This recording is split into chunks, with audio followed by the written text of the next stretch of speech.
Hello everyone. तो आज के इस लेक्चर में हम एसएससी सीजीएल का जो 12 सितंबर 2024 को थर्ड शिफ्ट का जो एग्ज़ाम हुआ था उसका जीके जीएस का कंप्लीट और डिटेल्ड सॉल्यूशन करेंगे। तो जो भी स्टूडेंट एसएससी के किसी भी एग्ज़ाम की प्रिपरेशन कर रहे हैं, प्री या मेंस या फिर railway, NTPC, RRB, CDS, state PCS, SSC JE, जहाँ कहीं भी जीके जीएस पूछी जाती है, उन सब के लिए ये लेक्चर मोस्ट इम्पोर्टेंट होने वाला है। क्योंकि देखिए जीके जीएस का सिलेबस सेम रहता है, बस क्वेश्चंस की जो लैंग्वेज होती है उसे चेंज कर देते हैं।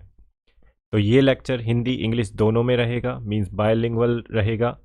हिंदी वालों को कोई दिक्कत नहीं आएगी, एक्सप्लेनेशन मैं हिंदी में कर दूंगा। और देखिए ये PYQ सीरीज़ का हमारा 10वां लेक्चर है। इससे पहले 9 लेक्चर आ चुके हैं। अगर आपने वो नहीं देखे हैं तो वो भी देख लें और चैनल को सब्सक्राइब कर लें ताकि आने वाले लेक्चर्स का नोटिफिकेशन तुरंत मिल जाए। और देखिए इस सीरीज़ को आप PYQ रिवीजन या मॉक टेस्ट की तरह भी कर सकते हैं और अपना जो स्कोर है उसे कमेंट बॉक्स में लिख सकते हैं।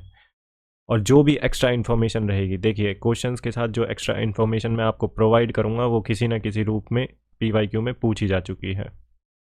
और जो आपकी रिस्पॉन्सिबिलिटी है भाई, आप देखिए वीडियो को लाइक, शेयर और सब्सक्राइब करना बिल्कुल ना भूलें ताकि और लोगों का भी फ़ायदा हो सके। तो चलिए स्टार्ट करते हैं। तो अपना पहला क्वेश्चन देख लेते हैं। What was Antoine Laurent Lavoisier's most important contribution to chemistry in 1789।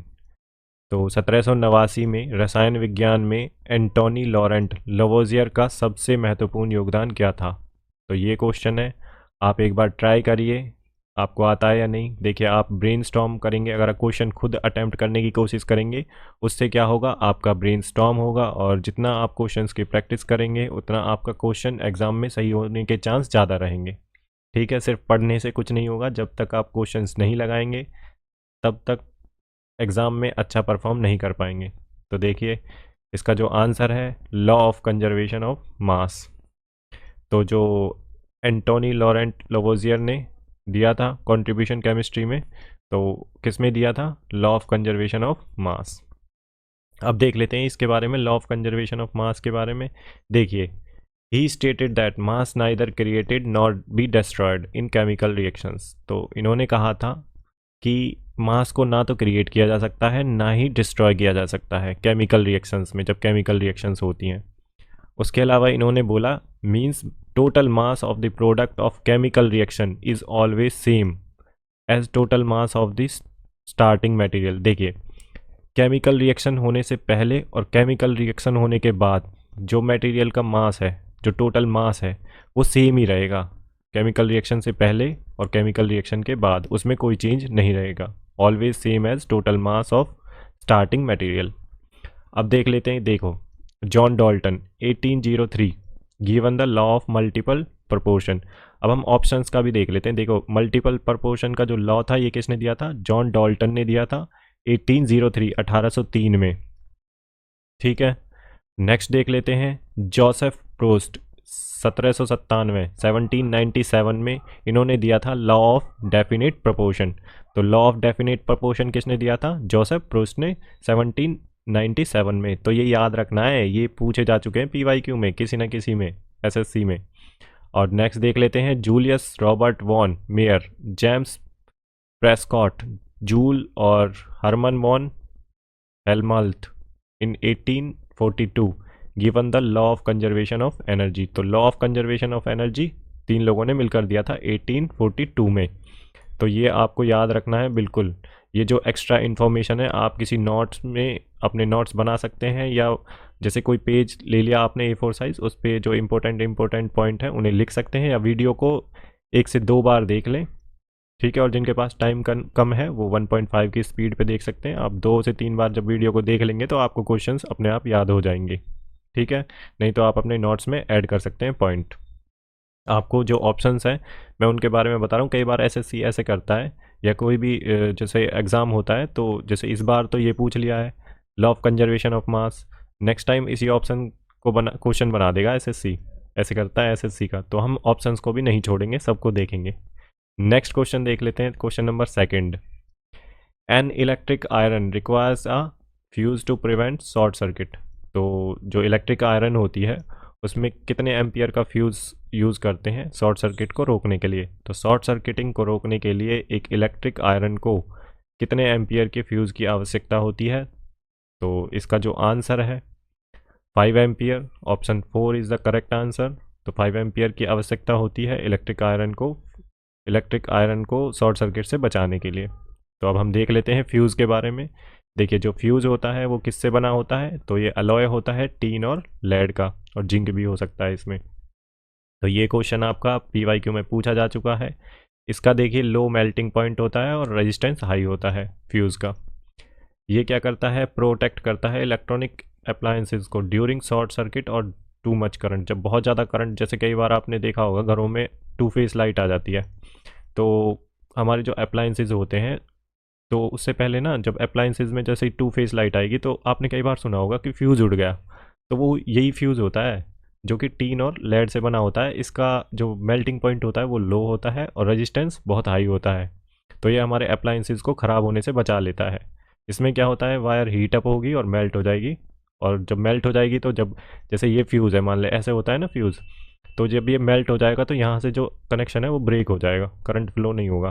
ठीक है, तो ये इन्फॉर्मेशन आपके काम की, आपको ये याद रखना है कि किससे बना होता है, और इसका जो ये वाला पॉइंट है लो मेल्टिंग पॉइंट होता है, हाई रेजिस्टेंस होता है। ठीक है, तो नेक्स्ट क्वेश्चन देख लेते हैं हम, क्वेश्चन नंबर 3।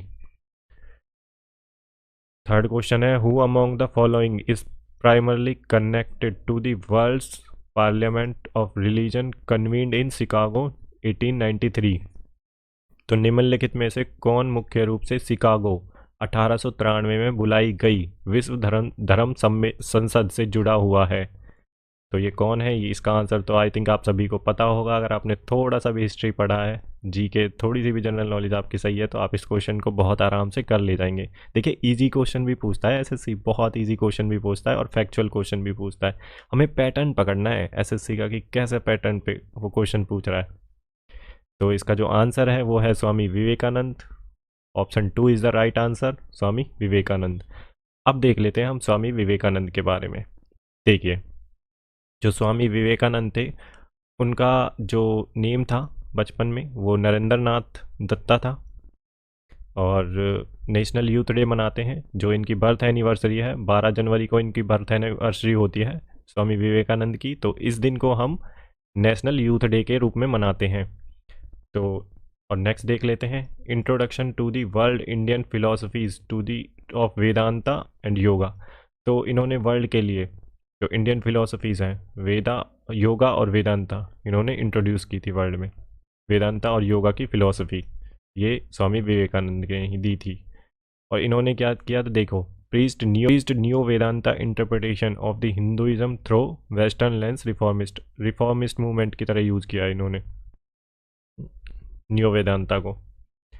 इनकी जो बुक है, देखिए बुक इन्होंने लिखी है राजयोग, कर्मयोग, जनयोग और भक्ति योग। बुक के बारे में क्वेश्चन पूछा जा चुका है, तो एक नाम इम्पोर्टेंट है और ये बुक्स और फिलोसफीज इनकी इंपॉर्टेंट है। वेदांता और योगा फिलोसफी इन्होंने दी। परमहंस इनके गुरु थे स्वामी विवेकानंद जी के।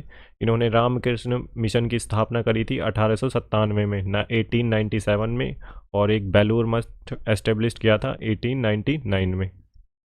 तो 1899 में इन्होंने बेलूर मठ स्थापित किया था। तो चार पॉइंट हैं। एक तो इनका नाम आपको ध्यान रखना है, दूसरा introduction of world Indian philosophies, Vedanta और योगा। इनकी बुक्स याद रखनी है, राजयोग, कर्मयोग, जनयोग और भक्ति योग। इनके गुरु का नाम है रामकृष्ण परमहंस, और इन्होंने किस मिशन की स्थापना की, रामकृष्ण मिशन 1897 में, और बेलूर मठ 1899। ये क्वेश्चन दोनों आ चुके हैं। तो नेक्स्ट क्वेश्चन अब देख लेते हैं आगे और क्या इन्फॉर्मेशन है हमारे पास। देखिए दयानंद सरस्वती जी के बारे में देख लेते हैं। अभी ऑप्शन में दे रखे थे ना दयानंद सरस्वती जी, देखो दयानंद सरस्वती जी, राजा राम मोहन राय, रामकृष्ण परमहंस के बारे में दे रखा है। तो अभी इनके बारे में हम देख लेते हैं। देखो दयानंद सरस्वती जी के बारे में देखते हैं। तो दयानंद सरस्वती जी का अर्लियर नाम था मूल शंकर तिवारी। तो ये क्वेश्चन पूछा जा चुका है। फेमस बुक थी इनकी सत्यार्थ प्रकाश, ये भी एग्ज़ाम में आ चुकी है। फाउंडर थे ये आर्य समाज के, रिफॉर्मिस्ट मूवमेंट था आर्य समाज। 1875 में इन्होंने आर्य समाज को फाउंड किया था। फाउंडर थे ये, उनके स्थापित किया था आर्य समाज को, और ये रिफॉर्मिस्ट मूवमेंट था। इन्होंने कहा था कि इंडिया फॉर इंडियंस 1876 में, और इन्होंने एक स्लोगन भी दिया था, बैक टू वेदास, स्वामी दयानंद सरस्वती जी ने। तो नेक्स्ट देख लेते हैं अब हम अपने राजा राम मोहन राय जी को। देखिए राजा राम मोहन राय जी के बारे में देख लेते हैं। फादर ऑफ इंडियन रेनेसां थे। टाइटल, जो राजा का टाइटल दिया था इन्हें, वो दिया था मुगल एम्परर अकबर टू ने। अकबर टू ध्यान रखना है आपको, कभी अकबर लगाया हो एग्जाम में आ जाए और आपने यहाँ पढ़ा और अकबर लगाया, नहीं, अकबर सेकंड, अकबर सेकंड ने दिया था ये टाइटल राजा का। और इन्होंने जोर दिया था stressed on rationalism and modern scientific approach. तो इन्होंने रैशनलिज्म पर और मॉडर्न जो साइंटिफिक अप्रोच है उस पर जोर दिया है। इनके जो वर्क हैं वो देख लेते हैं। तुहफत अल मुआउद्दीन, तो इनका जो वर्क है ये पूछा जा चुका है एग्ज़ाम में। 1814 में फाउंडेड आत्मीय सभा, 1814 में इन्होंने 1814 में आत्मीय सभा कलकत्ता में स्थापित की। और कैंपेन, इसका जो एम था वो था आइडोलेट्री के अगेंस्ट, कास्ट रेजिडिटी के अगेंस्ट और मीनिंगलेस रिचुअल्स के अगेंस्ट। ठीक है, आइडोलेट्री, कास्ट रेजिडिटी और मीनिंगलेस जो रिचुअल्स होते हैं उनके अगेंस्ट था जो आत्मीय सभा इन्होंने फाउंड की थी, जो स्थापित की थी 1814 में। और इन्होंने ब्रह्म सभा 1828 में ब्रह्म सभा की स्थापना की थी, जो ब्रह्मो समाज बन गया था बाद में जाके। और इनका जो कैंपेन था अगेंस्ट सती, देखिए जो सती प्रथा को रुकवाया था वो इन्होंने ही रुकवाया था। और किस गवर्नर जनरल के टाइम पे, विलियम बेंटिक ने अबोलिश किया था इसे, प्रैक्टिस ऑफ सती एक्ट 1829। तो 1829 में सती को अबोलिश किया गया था। ठीक है, अब नेक्स्ट क्वेश्चन देख लेते हैं अपना। देखो question number 4, Kullam is famous dance. Kullam किसका प्रसिद्ध नृत्य है, तो बताइए आप। तो इसका आंसर है आंध्र प्रदेश। आंध्र प्रदेश का फेमस डांस है कुल्लम। ठीक है, और अब दूसरे स्टेट्स का भी देख लेते हैं। देखो मिज़ोरम में है चिरियू डांस होता है, जो वहाँ का फेमस डांस है। आंध्र प्रदेश का है कच्चीपुड़ी, और बिहार का है झूमरी कजारी डांस, और यूपी का है कथक। तो ये कुछ फेमस डांस हैं, ये PYQ में आ चुके हैं किसी ना किसी। नेक्स्ट क्वेश्चन देख लेते हैं अब अपना, question number 5। The concept of public interest litigation originated in. जनहित याचिका की अवधारणा की उत्पत्ति कब हुई। जनहित याचिका की अवधारणा, तो पब्लिक इंटरेस्ट लिटिगेशन, तो ये कहाँ से लिया गया है कंसेप्ट, तो ये USA से लिया गया है पब्लिक इंटरेस्ट लिटिगेशन। देखिए PIL होती क्या है, पब्लिक इंटरेस्ट लिटिगेशन को हम सोशल एक्शन लिटिगेशन भी बोलते हैं। तो PIL क्या है, PIL litigation filed in a court of law for protection of public interest such as pollution, terrorism, road safety, constructual और हजार्डस वर्क्स। देखिए लार्जर पब्लिक के इंटरेस्ट में होता है, जैसे पब्लिक को बहुत ज़्यादा, पब्लिक को नुकसान हो रहा है किसी चीज़ से, पॉल्यूशन से, टेररिज्म से, रोड सेफ्टी से, कंस्ट्रक्शन प्रोजेक्ट की वजह से लार्ज पब्लिक का इंटरेस्ट हार्म हो रहा है, तो सीधा कोई भी व्यक्ति कोर्ट में जा सकता है, PIL पब्लिक इंटरेस्ट लिटिगेशन डाल सकता है। Any matter where interest of public at large is affected, कोई भी लार्ज पब्लिक का जो इंटरेस्ट है वो अफेक्ट हो रहा है तो सीधा जा सकता है, PIL फाइल कर सकता है कोर्ट में। PIL को डिफाइन नहीं किया गया है किसी भी स्टैट्यूट में और एक्ट में। ठीक है, लीगल प्रोसेस, जो legal process that allow individuals और ग्रुप, देखिए इंडिविजुअल्स भी जा सकता है और ग्रुप भी, to bring matter of public interest to the attention of court. कोई इंडिविजुअल्स, ग्रुप, ऑर्गेनाइजेशन सीधा जा सकता है, PIL दाखिल कर सकता है, फाइल कर सकता है कोर्ट में। PIL प्रमोट क्या करता है, सोशल जस्टिस को प्रमोट करता है। ठीक है, और person filing the petition must prove to the court that petition is being filed for public interest.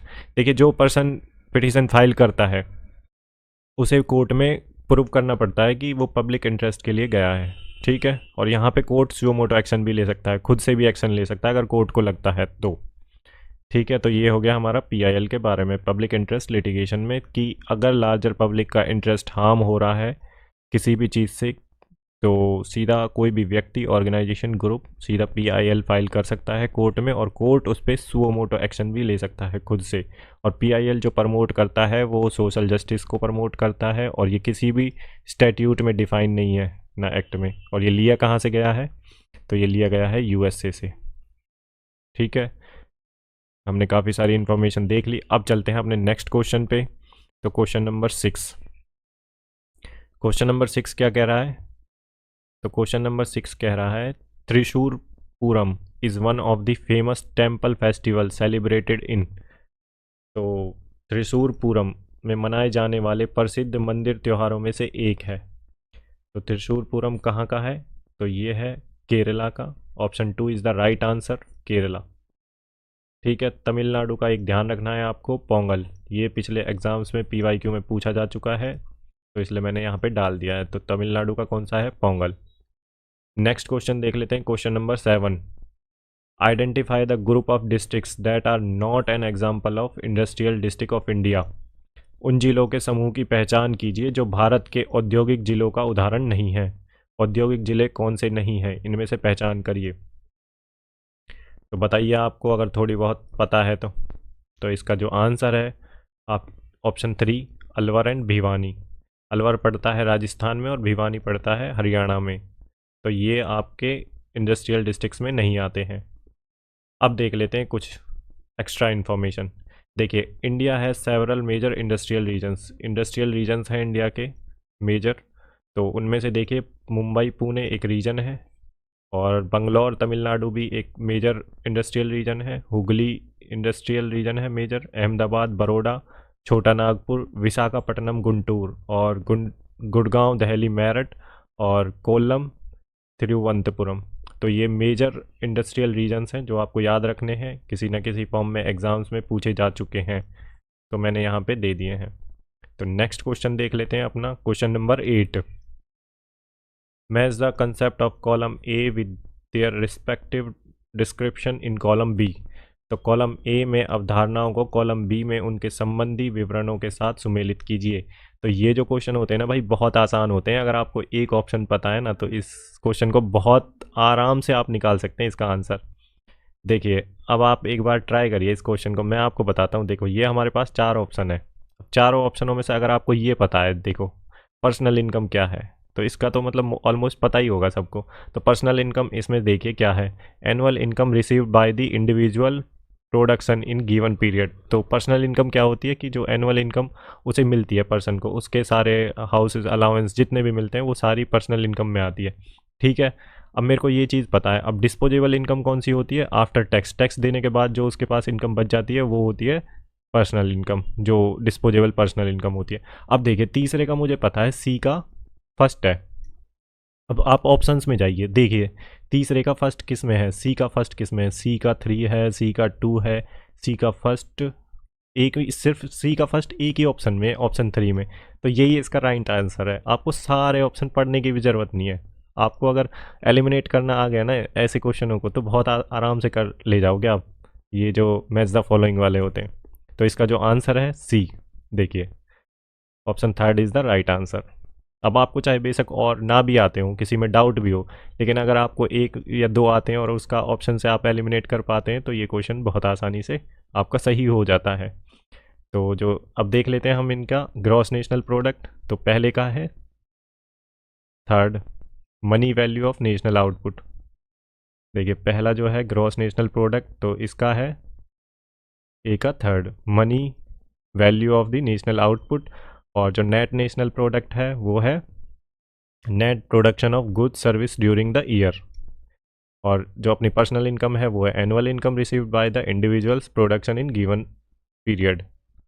और डिस्पोजेबल इनकम कौन सी होती है? जो टैक्स के बाद, टैक्स कटने के बाद मिलती है, पर्सनल इनकम। अब हम थोड़ा देख लेते हैं जीएनपी के बारे में। Gross national product is the value of final goods and services produced by the residents of the country of a country irrespective of country's territory during a financial year. जो रेजिडेंट्स होते हैं country में, irrespective of economic territory, जितना उनकी value होती है final goods की वो प्रोड्यूस करते हैं, उसे बोलते हैं ग्रोस नेशनल प्रोडक्ट।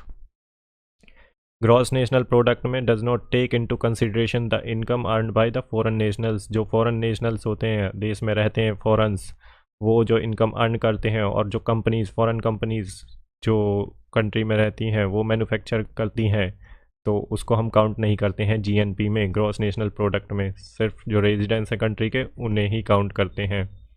एनएनपी क्या होती है? Net national product. तो monetary value of goods and services produced by a country citizens both in the country and the abroad. जो कंट्री के सिटीजन्स होते हैं, जो मॉनेटरी वैल्यू होती है गुड्स एंड सर्विसेज की, जो प्रोड्यूस करते हैं जो कंट्री के सिटीजन्स होते हैं इंडिया में और इंडिया से बाहर, तो उसे बोलते हैं net national product. Net national product का फॉर्मूला कई बार पूछा जा चुका है, तो ये होता है equal to gross national product minus depreciation. तो आगे अपना नेक्स्ट क्वेश्चन देख लेते हैं, question number 9। Ustad Zia Mohiuddin Dagar was a player of profound depth, favoring phrase, sparse and slow realization of ragas।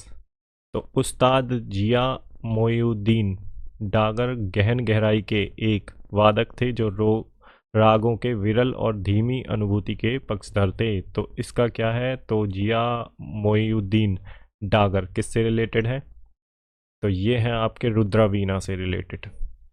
ठीक है, हर शिफ्ट में ऐसा क्वेश्चन पूछ ही रखा है। एक तो पूछ लेगा आपसे म्यूजिकल इंस्ट्रूमेंट और फिर मैच द फॉलोइंग में किसी पर्सनालिटी का नाम पूछ लेगा, तो आपको ये याद रखना है। अब इनके बारे में देख लेते हैं। देखो, सितार से जो रिलेटेड है, पंडित रविशंकर एसोसिएटेड विद सितार। तो पंडित रविशंकर किससे रिलेटेड है? सितार से हैं। और पंडित हरिप्रसाद चौरसिया, देखिए फेमस फ्लूट प्लेयर हैं ये। ठीक है, और इनको पद्म विभूषण भी मिल चुका है 2000 में। तो ये क्वेश्चन PYQ में आ चुका है। और नगाई मुरलीधरन एसोसिएटेड है वियोलिन से। ठीक है, किसी न किसी फॉर्म में आ चुके हैं ये सारे क्वेश्चन PYQ में। तो अपने आप नोट्स बना लें आप। अगर आपको लगता है कि कोई नया क्वेश्चन दिख रहा है तो आप उसके नोट्स बना सकते हैं अपने हिसाब से। क्वेश्चन नंबर 10 देख लेते हैं। The headquarter of the second green revolution cell was in. तो जो सेकेंड ग्रीन रिवॉल्यूशन हुआ था उसका जो हेडक्वार्टर था वो कहाँ था? दूसरे हरित क्रांति प्रकोष्ठ का मुख्यालय कहाँ था? तो ये था पटना में। Option 2 is the right answer, Patna. अब सेकेंड ग्रीन रिवॉल्यूशन के बारे में देख लेते हैं। देखिए, जो second phase of green revolution in India started in mid 1970। जो सेकेंड ग्रीन रिवॉल्यूशन स्टार्ट हुआ था वो मिड 1970 1970 से, और कब तक? मिड 1980 तक चला था। और इसका गोल क्या था? Increase agriculture productivity. जो एग्रीकल्चर की प्रोडक्टिविटी है उसे इंक्रीज करना और फूड सिक्योरिटी को बनाए रखना, इंडिया में कंट्री की फूड सिक्योरिटी को, ठीक है, उसे इंक्रीज करना। Introduction to the high yielding variety seeds. तो यहाँ पे क्या हुआ था? जो इंट्रोडक्शन था हाई यील्डिंग वैरायटी सीड्स का, और इंक्रीज यूज़ ऑफ फर्टिलाइजर्स का यूज़ इंक्रीज हुआ था, और इम्प्रूव्ड इरिगेशन फैसिलिटीज़ को इम्प्रूव किया गया था। हाई यील्डिंग वैरायटी सीड्स को इंट्रोडक्शन किया गया था और फर्टिलाइजर्स को इंक्रीज़ किया गया था यूज़ इनका, और इरिगेशन की फैसिलिटीज़ का भी इम्प्रूव किया गया था। अब देख लेते हैं हम थोड़ा ग्रीन रिवॉल्यूशन के बारे में, जो फर्स्ट फेज़ था।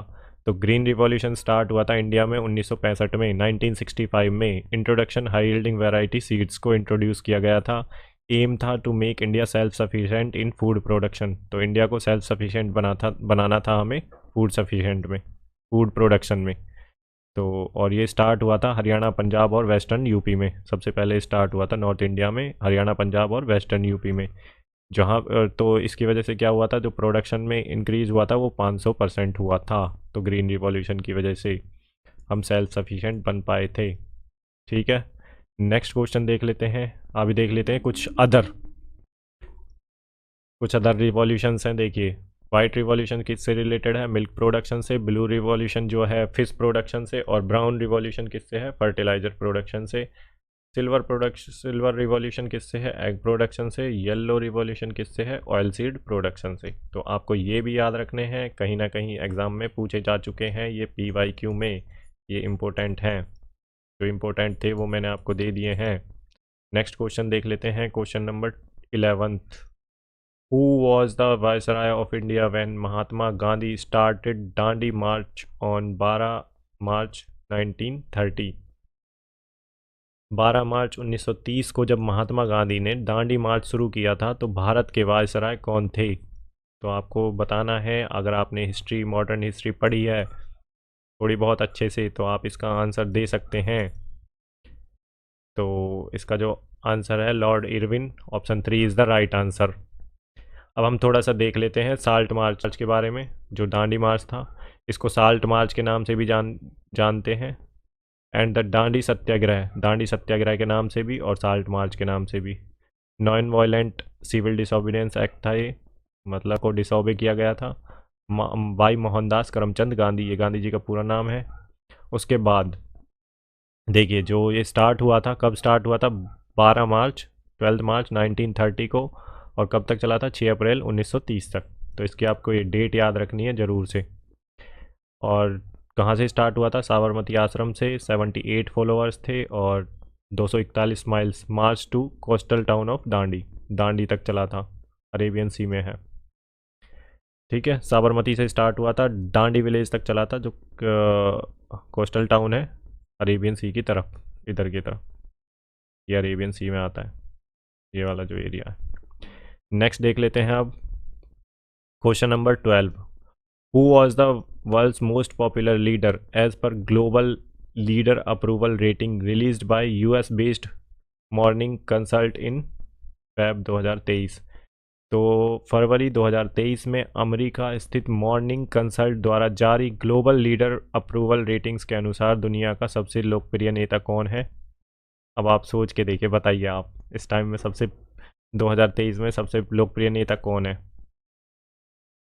ठीक है, तो बताइए, सोचिए। तो इसका आंसर है नरेंद्र मोदी, प्रधानमंत्री जो हमारे नरेंद्र मोदी जी हैं, ये सबसे फेमस पर्सनालिटी हैं दुनिया की ग्लोबल लीडर्स में से। ठीक है, अब इनके बारे में थोड़ा लोकसभा के बारे में देखिए। ये जो इलेक्शन हुए थे 2024 में, ये 18th लोकसभा इलेक्शन थे, और जो प्राइम मिनिस्टर नरेंद्र मोदी जी हैं, ये 14th प्राइम मिनिस्टर हैं इंडिया के। तो नेक्स्ट क्वेश्चन देख लेते हैं, question number 13। In which year was the smart city mission launched. Smart city mission किस वर्ष शुरू किया गया था। तो इसका जो आंसर है वो है 2015। पहला option 1 is the right answer. अब हम स्मार्ट सिटी मिशन के बारे में देख लेते हैं। देखिए, ये सेंट्रली स्पॉन्सर्ड स्कीम है जो 2015 में लॉन्च की गई थी। ठीक है, transform 100 cities to provide necessary core infrastructure. Transform 100 cities, provide core infrastructure and clean and sustainable environment. Core infrastructure provide करना, क्लीन और सस्टेनेबल एनवायरनमेंट देना सिटीज़ के लिए।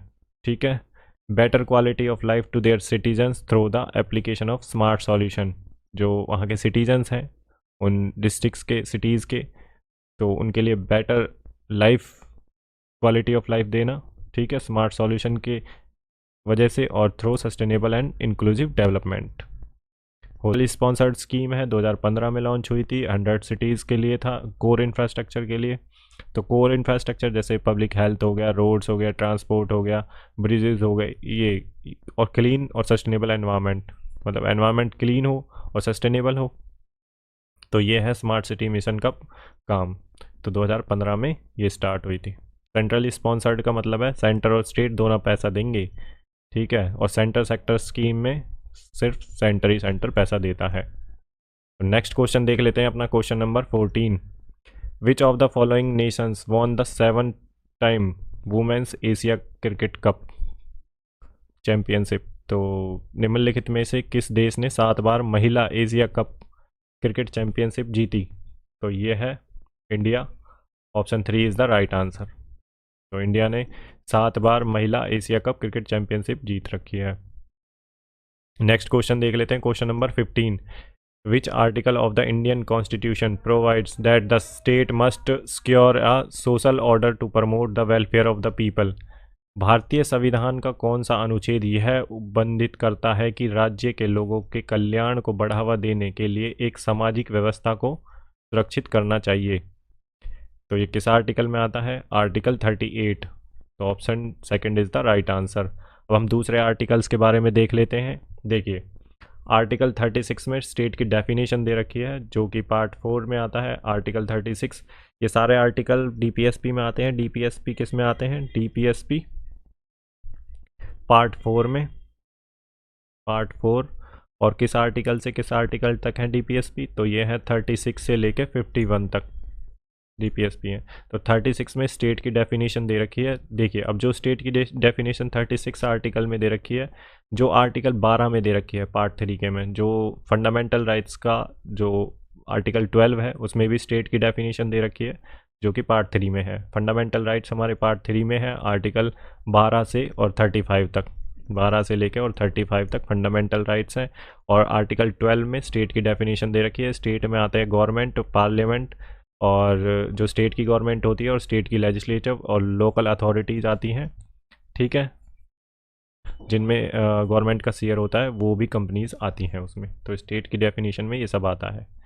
तो आर्टिकल 37 क्या कहता है? आर्टिकल 37 डीपीएसपी का कहता है not, DPSP are not legally enforceable. ये इन्फोर्सिएबल नहीं है कोर्ट में। अगर मान लो वायलेशन होता है इनका, तो आप एग्रीव्ड पर्सन सीधा नहीं जा सकता कोर्ट, एनफोर्सिएबल नहीं है कोर्ट के द्वारा। बस ये क्या है कि जब जब स्टेट लॉ बनाएगा, जब स्टेट कोई कोई भी लॉ बनाएगा, पॉलिसीज़ बनाएगा, तो स्टेट को इन सबको ध्यान में रखना है। ये फंडामेंटल्स हैं किसी भी गवर्नेंस में, ठीक है। डीपीएसपी को ध्यान रखना है स्टेट को लॉ बनाते टाइम। आर्टिकल 39 क्या कह रहा है? देखिए 37, DPSP are not legally enforceable by court, principles are considered fundamental to the governance of the country and are expected to apply by the state when making laws and policies. तो state जब law और policy बनाएगा तो उन्हें इन fundamentals के बारे में ध्यान रखना है। Article 39, state should follow to ensure social and economic justice for all citizens. तो स्टेट को फॉलो करना है सोशल और economic justice for all citizens, ensure करना है स्टेट को। तो आर्टिकल 39 कहता है ensure citizens to have an adequate means of livelihood, distribute material resources equitably for the common goods, pay man and women equal for equal work. तो ये article 39 कहता है। नेक्स्ट क्वेश्चन देख लेते हैं, question number 16। Identify a water harvesting system found in Jaisalmer. तो जैसलमेर में पाई जाने वाली जल संचयन प्रणाली की पहचान कीजिए। तो इसे क्या बोलते हैं? तो इसे बोलते हैं कादिन्स। कादिन्स क्या होते हैं भाई? देखो ये वाटर हो गया, यहाँ पे एक जोड़ टाइप होता है, ठीक है। तो यह जो सरफेस रन ऑफ का वाटर है इसमें चला जाता है, जैसे हरियाणा में जोहड़ी बोलते हैं हम तो यहाँ पे पानी इकट्ठा हो जाता है, तो इसे यूज़ करते हैं एग्रीकल्चर के लिए, ठीक है। तो इसे कादिन्स बोलते हैं। देखिए water harvesting system that use an earthen embankment to collect surface run off. Surface का जो वाटर आता है सरफेस रन ऑफ बोलते हैं, बारिश का जो पानी आता है, और ये बना होता है 100 से 300 मीटर में, लोअर स्लोप में बना होता है हिल्स के। कादिन सिस्टम वाज फर्स्ट डिजाइंड। देखिए जो कादिन सिस्टम पहली बार जो डिज़ाइन किया गया था वो 15th सेंचुरी में किया गया था पालीवाल ब्राह्मण्स के द्वारा जैसलमेर में। ये इन्फॉर्मेशन काम की है, पूछी जा सकती है, ठीक है। नेक्स्ट क्वेश्चन देख लेते हैं, question number 17। They were tributary chief of the Gupta dynasty, they established an independent kingdom in western India. Dhruvasena second was the most important ruler of this kingdom. देखिए गुप्त वंश के सहायक प्रमुख थे, उन्होंने पश्चिमी भारत में एक स्वतंत्र राज्य की स्थापना की। ध्रुव सेना द्वितीय इस राज्य का सबसे महत्वपूर्ण शासक था। तो डायनेस्टी के बारे में इनडायरेक्टली पूछ रहा है, उसका शासक दे रखा है और उस डायनेस्टी के बारे में पूछ रखा है। तो ये थे Maitrakas. Option first is the right answer. पिछली शिफ्ट में भी इनसे इसी वाली डायनेस्टी से क्वेश्चन पूछ रखा है, और दूसरा वाला वो किंग दे रखा है, नाम दे रखा है उनका, और यही डायनेस्टी के बारे में पूछ रखा है। अब देख लेते हैं कुछ अदर डायनेस्टीज जो हैं। गुज्जर प्रतिहारा नॉर्थ वेस्ट में इन्होंने रूल किया था, फाउंडर थे इनके नागभट्टा फर्स्ट। ये पीवाईक्यू में क्वेश्चन पूछा जा चुका है। Prominent ruler of the Maukharis dynasty, तो ये ईशान वर्मना और ग्रहा वर्मना, ये दोनों याद रखने हैं आपको। मुखारीज के रूलर्स के बारे में पूछता है और सीधा डायनेस्टी दे देगा। मैच द फॉलोइंग भी आ जाता है कई बार, कॉलम 1 को कॉलम 2 से मैच करो। अब आता है पुष्यभूति डायनेस्टी। तो पुष्यभूति डायनेस्टी के जो रूलर थे नरवर्धना, प्रभाकर वर्धन, राज्यवर्धन और हर्षवर्धन। तो आपको रूलर्स और डायनेस्टीज़ हर शिफ्ट में पूछ रहा है, तो इन पे आपको फोकस करना है एंशिएंट इंडिया की। और ये सारी जो डायनेस्टीज़ रही हैं मोस्टली गुप्ताज के बाद की रही हैं, गुप्ताज के जो डिक्लाइन हो गया उसके बाद आई हैं। नेक्स्ट क्वेश्चन देख लेते हैं, question number 18। As of 31 May 2021 only 47% of total routes and 39% of airports unserved and underserved have been operationalized under UDAN. According to ICRA, what is the full form of UDAN? तो ICRA के अनुसार 31 May 2021 तक कुल मार्गों का केवल 47% और 39% हवाई अड्डों असेवित और कम सेवा वाले को उड़ान के तहत चालू किया गया है। उड़ान का पूर्ण रूप क्या है? तो फुल फॉर्म पूछा है, तो इसमें है उड़े देश का आम नागरिक, इसकी फुल फॉर्म है। तो option 2 is the right answer. अब देख लेते हैं हम उड़ान स्कीम के बारे में। देखिए, उड़ान स्कीम जो है regional airport development and regional connectivity scheme है। ये रीजन्स को आपस में कनेक्ट किया जाएगा, ठीक है, यूनियन गवर्नमेंट की। और लॉन्च किया गया था इसे 2016 में 21 अक्टूबर को। नोडल मिनिस्ट्री कौन सी है इसकी? देखिए, ये वाला क्वेश्चन पिछली वाली शिफ्ट में आ चुका है ये, कि उन्होंने पूछा था कि इसका जो उड़ान स्कीम है इसकी नोडल मिनिस्ट्री कौन सी है, तो वो स्टेटमेंट गलत दे रखी थी उन्होंने। तो इसका जो नोडल मिनिस्ट्री है वो मिनिस्ट्री ऑफ सिविल एविएशन है। ऑब्जेक्टिव क्या है स्कीम का? Is to provide affordable and efficient air travel. एक तो अफोर्डेबल और एक सुविधाजनक एयर ट्रैवल प्रोवाइड करना। Options to residents of tier 2 cities के लिए, टायर 2 टायर 3 सिटीज़ के रेजिडेंट्स के लिए, और रिमोट एरिया में जो दूरस्थ एरिया में जो सिटीजन्स रहते हैं उनके लिए। एंड रीजन्स विद लिमिटेड और नो एयर कनेक्टिविटी, जहाँ पे एयर की कनेक्टिविटी है नहीं है वहाँ पे। प्रोवाइडिंग कनेक्टिविटी टू अनसर्व्ड और underserved airport of the country, जो अनसर्व्ड हैं या अंडरसर्व्ड एयरपोर्ट हैं उनकी कनेक्टिविटी को बनाना। और दूसरा, revival of existing air strips and airport, जो एयर स्ट्रिप्स या एयरपोर्ट अभी फंक्शनल नहीं है या वहाँ पे ट्रैफिक नहीं है तो उन्हें भी functional banana. The government work in partnership with airlines, और गवर्नमेंट यहाँ पे वर्क कर रही है एयरलाइंस के साथ पार्टनरशिप करके, उन्हें सब्सिडी प्रोवाइड करेगी और इंसेंटिव देगी to operate flights on underserved और अनसर्व्ड, जहाँ पे बहुत ज़्यादा ट्रैफिक कम है उस एरिया में चलाने के लिए, ठीक है। तो ये आम नागरिकों के लिए स्कीम है, उड़े देश का आम नागरिक, 2016 में। किस मिनिस्ट्री के? मिनिस्ट्री ऑफ सिविल एविएशन के अंडर। नेक्स्ट क्वेश्चन देख लेते हैं अब अपना, question number 19। Which of the following option is the most appropriate cause for unemployment in India? निम्नलिखित में से कौन सा विकल्प भारत में बेरोजगारी का उपयुक्त कारण है? तो इसका ऑप्शन देखिए, आप भी निकाल सकते हैं, इसका आंसर बहुत ईजी है। क्या कारण हो सकता है? एनवायरमेंट कंडीशन हो सकती है अनएम्प्लॉयमेंट के लिए।